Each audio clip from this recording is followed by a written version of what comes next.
नमस्कार, good morning, सुप्रभात। और हमारे फेसबुक पेज पे जितने भी लोग जुड़े हैं प्रोफाइल पे, उन सभी को धनतेरस की हार्दिक शुभकामनाएं। मैं काफ़ी दिनों से राजनीतिक और फिल्म इंडस्ट्री से रिलेटिव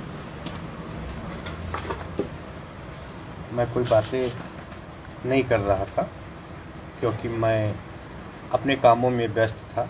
लेकिन पिछले कई दिनों से भोजपुरी इंडस्ट्री और पप्पू यादव और बिश्नोई लॉरेंस, ऐसे तमाम लोगों पे आज मैं आप लोगों के बीच चर्चा पे रहूँगा।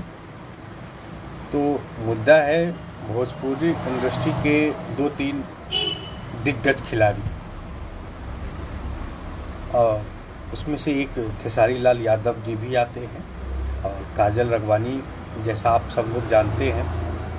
ये किसको नहीं पता है कि किसी भी इंडस्ट्री में क्या होता है काम दिलाने के नाम पर कोई बोलता नहीं है, कोई सुनता नहीं है, और जिसको जो मर्जी आता है वही करता है। तो सवाल ये है हमारा काजल राघवानी जी के। देखिए, सारे जो फीमेल एक्ट्रेस हैं वो सब काजल राघवानी के तरफ चले गए हैं, और जो बीच का जो भगौरा है वो इधर उधर कर रहे हैं। देखिए, मैं आज भी मर्द जाति के साथ हूँ, यानी आज भी मैं मर्द के साथ हूँ, चाहे वो बेशक ही गलत हो, उससे कोई लेना देना नहीं है।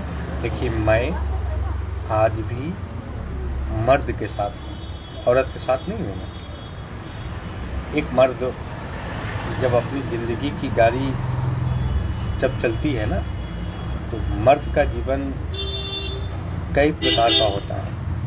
पहला जीवन होता है बचपन, जो कि माँ बाप के सहारे और माँ बाप के नक्शे कदम पर चलकर एक मर्द अपनी ज़िंदगी को शुरू करता है। और उन शुरुआती दौर में लोग जब जवान होते हैं तो माँ बाप या लव मैरिज या भागकर या ज़बरदस्ती किसी भी प्रकार का उस लड़के की शादी हो जाती है, और ज़िंदगी में लोग आगे बढ़ना सीखते हैं। और वो रास्ता बेशक गलत हो किसी के लिए भी, पर वह उस रास्ते पे बिना डरे चल देता है, क्योंकि उसको एक मंजिल की तलब होती है। और उस मंजिल के साथ चलने में अच्छी पत्नियाँ आती हैं, जो अच्छी पत्नी होती है, जिसको कहते हैं धर्म के अनुसार, नीति के अनुसार, समाज के अनुसार, गरीबी के अनुसार, अमीरी के अनुसार, चाहे जिस प्रकार का भी हो, हम उस औरत से शादी करके मान सम्मान के साथ उसको हम घर में लाते हैं, और हम उसे प्रथम दर्जा देते हैं महिलाओं को, यानी पत्नी का उसको हम दर्जा देते हैं। और उस दर्जे को इस दुनिया का कोई भी औरत छीन नहीं सकता है। ठीक है, बात होती है कैरियर की। तो मर्द को होता है कि हम अपनी पत्नी को कैसे खुश रख सके, उसके लिए सपने सजाए, उसके लिए सपने देखे, क्योंकि उसका मेन बात वही होता है। तो कोई भी लड़का उस नक्शे कदम पे वो चल देता है अपनी मंजिल की तरफ, और उसी मंजिल के बीच में आता है एक फिल्म इंडस्ट्री, जैसे खेसारी लाल यादव। तो क्या काजल राघवानी को ये बात पता नहीं थी कि खेसारी लाल यादव शादीशुदा हैं? मैं आप ही से पूछ रहा हूँ, आप कमेंट करके बताइएगा, क्या काजल राघवानी को ये बात पता नहीं थी कि खेसारी लाल यादव जी शादीशुदा हैं? उसको पता था ये बात। और फिल्म इंडस्ट्री एक ऐसी जगह है दोस्त, जो नाम, फेम और पैसा के लिए कोई भी महिला किसी भी हद तक जा सकती है। और ऐसी महिलाएं जो आकर सोशल मीडिया पे, न्यूज़ चैनल पे आकर जो बात का बतंगर बनाती है कि उसने ये किया, उसने ये किया। अरे भाई, जब तक किसी भी मर्द का मन तुम पर था, तुमको दिया। अब शादी करना तेरे बस की बात तो नहीं है, क्योंकि तू अगर उतनी समझदार होती तुमको ये खुद पता था खेसारी लाल यादव एक शादीशुदा व्यक्ति था, उसके जीवन में क्यों आए? और तुम्हारे कहने से तुम जैसे 2 पैसे की टके की औरतें रंडी साली, तुम्हारी वजह से क्या वो अपनी बीवी और अपने बच्चों को छोड़ देगा जिससे उसने ज़िंदगी की शुरुआत की थी? तुम तो बाद में आई ना, और तुमको तो ये बात पता था ना कि खेसारी लाल यादव शादीशुदा है, फिर क्यों उसके जीवन में गई? अब तुझे चाहिए 4 BH का फ्लैट, तो उसकी पत्नी के हैं, वो अपनी पत्नी का तारीफ करता है तो तुझे दिक्कत है। तो ये थी काजल रगवानी की मंशा, चूँकि हर बार प्रत्येक बार ये देखा गया है औरतों को कैसे नीचा दिखाया जाता है, और ये औरतों को नीचा दिखाने का कार्यक्रम कोई मर्द नहीं करता है, ये कोई औरत ही करता है। काजल रगवानी शायद ये भूल गई कि वो भारत की है, और क्या कहती है कि मैं गुजरात से हूँ और भतार का मतलब नहीं समझती। तो बिना मतलब के उसके साथ 5 साल थी, और जो तुम्हारा आज जो कोई जो नाम जानता है ना, वो खेसारी लाल के बदौलत ही तुम्हारे को कोई भी व्यक्ति जानता है। तुम कोई उड़ के नहीं आए हो, तुम कोई हुस्न की परी नहीं हो कि तुम आते ही बिहार में तुमको सब लोग जान गया। तुमको जो आज जिस मुकाम पे तुम बैठी हो ना, उस मुकाम पे ले जाने वाला व्यक्ति खेसारी लाल यादव है, और जब तक तुम्हारी सहमति नहीं होती है ना, तब तक तुम्हें कोई कुछ कर नहीं सकता है। तो काजल रगवानी फिर से एक बार, एक और इससे पहले चली थी पवन सिंह और अक्षरा सिंह के बारे में, तो जैसे ही वो मामला शांत हुआ तो ये काजल रगवानी आ गई। इससे क्या साबित होता है कि भारत के जितने भी हमारी बहनें हैं, माता बहनें हैं, आप उन सब के चरित्र पे लाछन लगा देती है। और भी अच्छे कलाकार भोजपुरी इंडस्ट्री में काम करती है, अच्छे हैं, कि आप सबको एक कैटेगरी में खड़ा कर दे। आपको शर्म नहीं लगा काजल रगवानी? बेशरम औरत कहीं का। और तुझे बिहार में आया और तू भोजपुरी बोल लेती है, और तुमको भतार का मतलब नहीं पता। और आज तू क्या कह रही थी कि मैंने उसका मोबाइल चेक किया है, उसका ये वीडियो था, उसका बोलने में भी शर्म लगता है हमें। और तुम खुलेआम, तो तुम्हारे संस्कार देखो, तुम्हारे माँ बाप ने तुमको कैसे संस्कार दिए, जो टीवी चैनल और टीआरपी के लिए तुम कहती हो कि उसके वीडियो में ये देखा, उसके वीडियो में वो देखा। अरे तो उस दिन तुमको सोचना चाहिए था जिस दिन तुम उसके दरवाजे पे गई थी कि मुझे काम दे दो। तो काम दिया तो अच्छा, और काम न दिया तो गए। तो तुम जैसे औरतों का यही हश्र होता है, क्योंकि पत्नी छोड़ा नहीं जाता है। पत्नी ही वो चीज़ होती है एक मर्द के जीवन का, जो उसे एक कड़ी से दूसरे कड़ी में जोड़ता है। और तुमने उसका इस्तेमाल किया, उसने तुम्हारा इस्तेमाल किया। और तुम क्या कहती हो कि उसकी पत्नी से ज़्यादा सेवा किया? नहीं, तूने उसका सेवा नहीं किया, तूने उसके नाम का सेवा किया, तूने उसके पैसों का सेवा किया, तूने जानबूझकर अपना प्यार जताया कि ताकि मुझे कुछ मिल सके। ठीक है ना? तो शायद ये बात तुम जानते नहीं हो। और वो जो पत्नी होती है, वो उसके सुख और दुख का जीवन का साथी होता है। जिस दिन वो नमक भात खाती थी ना, उस दिन वो उसकी पत्नी थी। और तू कब आई है? जब उसका नाम, उसका फेम, उसके पास पैसा आ चुका था, और तुम सेट पर थी, तुम प्यार कर रही थी, ये कर रही थी, वो कर रही थी। तो तुमको शर्म नहीं लगी? और कहती है कि हम अच्छे हैं, ये है, वो है। तो ये लोगों को बदनाम करने की जो आप लोगों की जो प्रक्रिया है ना, ये गलत है। तो आजकल काजल रगवानी छाई हुई है, टीआरपी बटोर रही, इससे क्या होगा? ये कब तक 2-4 महीने या 2-4-10 दिन चलेंगे, ये टॉपिक फिर शांत हो जाएगा?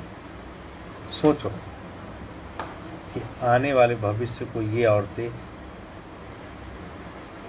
क्या करेंगी। जब तुम्हारे साथ गलत हुआ था तो पहले दिन बोल देती कि हमको खेसारी लाइन मार रहा है, हमको ये कर रहा है, हमको वो कर रहा है। तो नहीं, उस समय तुमको बड़ा अच्छा लग रहा था, क्योंकि तुमको चाहिए था पैसे, तुमको चाहिए था गाड़ी, तुमको चाहिए था बंगले, तुमको चाहिए था ऐशो आराम। और तुम क्या कह रही थी कि हमारे माँ बाप एनिमल्स प्यार है। अबे एनिमल्स का प्यार तुमको नहीं पता है सर? तुम तो किसी का जीवन बर्बाद करने के लिए ठान ली हो। तुम तो सोच रही हो कि ये मेरा जब तक था, अब ये अपनी पत्नी का हो गया तो तेरे को ये बात रास नहीं आ रही, तुमसे ये हजम नहीं हो रहा है, तो अब तू उसके जीवन को बर्बाद करना चाहता है। पर तेरे ऐसे कुछ कुलक्षणी, कुछ रंडी उसका कुछ नहीं बिगाड़ सकता। खेसारी है भाई, ठीक है ना? तो होश में आओ और समाज को गंदा करने की कोशिश ना करो। मैं तमाम इंडस्ट्री के सभी लोगों को ये कहता हूँ, ऐसी चालबाज छोकरियों को ना मौका न दो, वरना एक दिन डसेगा जरूर ये। इनको पता होता है कि कौन शादीशुदा है और कौन कुंवारा है। कुछ समय इसको तो कुछ समझ में, इनको तो समय लगता है कैरियर, नाचना है, और नाचने के क्रम में कुछ घटनाएं हो जाती है तो आप उसको मार्केट में फ्लैश कर देते हैं। तो ये गलत है। इस समाज में वो पनपता हुआ कलंक है, इस जैसी औरतें जो समाज को बिल्कुल गंदा कर देती हैं। ऐसे लोगों से आप सब लोग बचें। दूसरा है पप्पू यादव। पप्पू यादव जी ने कुछ दिन पहले ये कहा था कि देश के सब नपुंसक हैं, और उसी के बीच एक बिश्नोई लहरोई, तो भी एक आजकल का भाई साहब है, गुंडा तो हम नहीं कहेंगे उनको, धमकी दे रहा है। तो उन्होंने एक ऑडियो जारी किया कि मुझे ऐसे धमकी दे रहा है। अरे भाई, तो आप राजनीति करो ना, वो अपना काम कर रहा है। गुंडा गुंडा होता है, पॉलिटिकल होता है, और एक माने तो दोनों एक ही होता है। वो अपना काम कर रहा है, आप अपना काम कर रहे हैं। उसको रोकना पुलिस प्रशासन का काम है, सरकार का काम है। आप सांसद हो बिहार के, बिहार संभालो।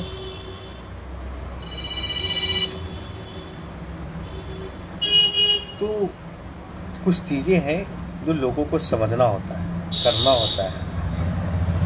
और आज जो सलमान खान और बिश्नोई के बीच जो भी झंझटें हैं, क्या प्रॉब्लम है, क्या सच्चाई है, ये तो कोई मीडिया दिखा नहीं रही है। और बहुत सारे नेता देख भी रहे, हम सब लोग देख रहे हैं, पर पप्पू यादव जी अपना नाम बटोरने के लिए देखिए तो।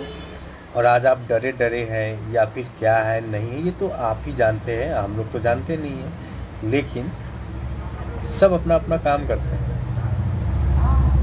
और तीसरी बात है कि किसको नहीं पता है कि बिहार में शराब बिकती है? किसको नहीं पता है ये बात? जब नीतीश कुमार और आरजेडी की सरकार थी तो बीजेपी को शराब दिख रही थी, और जब बीजेपी और नीतीश कुमार की सरकार बनी तो आरजेडी को शराब दिख रही है। तो कभी उसको शराब घोटाले में, कभी उसको। अभी कुछ दिन पहले जीतन मांझी जी क्या कह रहे थे कि हमारी सरकार बनी तो हम शराब चालू कर देंगे, वो अच्छी बात है।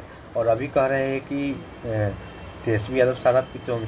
तो ये सब पॉलिटिकल पार्टी है दोस्त। आपको भ्रमित किया जाता है, आपको बलगलाया जाता है, आप वही लोग सुनते हैं जो आपको दिखाया जाता है। तो ये सभी नेता एक ही होते हैं, और इसमें पिस कर मरता है बिहार की गरीब जनता, और कोई नहीं मरता है। ठीक है ना? अपना अपना देखो।